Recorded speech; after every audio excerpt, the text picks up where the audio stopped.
देखते ही देखते चौधरी की आंख लग गई और वह गहरी नींद में सो गया। नींद में उसे फिर वही भगवान स्वप्न में दिखाई दिए। भगवान बोले, हे चौधरी, ध्यान से सुनो, आने वाले समय में राजा के जो पुत्र का जन्म होगा वह बच्चा रोएगा नहीं, उसका बाल स्वर साथ नहीं देगा और हर कोई बच्चे को रुलाने का प्रयास करेगा। महल के सभी लोग घबरा जाएंगे। दासियां हाथों में अलग अलग जड़ी बूटियां, धूप दिया, कपूर, नीम की पत्तियां, गंगा जल, कच्ची हल्दी वगैरह लेकर दासियां इधर उधर भागती हुई नजर आएंगी। कोई बच्चे के पास धुआं करती, कोई ताबीज बांधती, कोई मंत्र पढ़ती, लेकिन बच्चा फिर भी बिल्कुल चुपचाप पड़ा रहेगा, न रोएगा न हिलेगा, बस लेटा रहेगा, आंखें बंद किए हुए।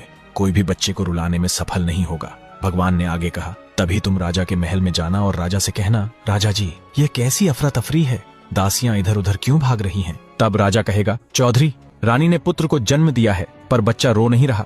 जब तक बच्चा रोएगा नहीं तब तक बच्चे को खतरा है। फिर भगवान बोले, तुम राजा से कहना, महाराज, बच्चे को रुलाने का झाड़ा मुझे आता है, मैं झाड़ा लगाऊंगा तो बच्चा रो पड़ेगा।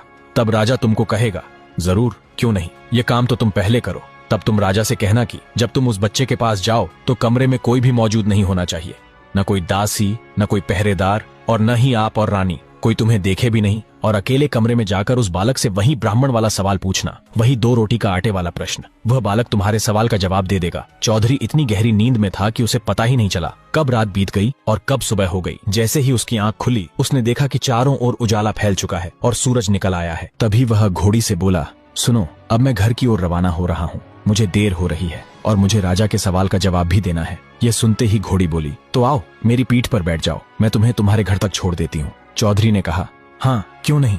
इतना कहकर वह घोड़ी की पीठ पर बैठ गया और रास्ते में चौधरी ने घोड़ी से कहा, सुनो, घर चलने से पहले राजा के सवाल का जवाब दे देते हैं, सीधा राजा के महल की ओर चलो। घोड़ी बोली, हाँ जरूर। फिर घोड़ी तेजी से दौड़ती हुई राजा के महल की ओर पहुंच गई। आगे क्या हुआ यह जानने के लिए चैनल को सब्सक्राइब कर कमेंट में नेक्स्ट पार्ट जरूर लिखें।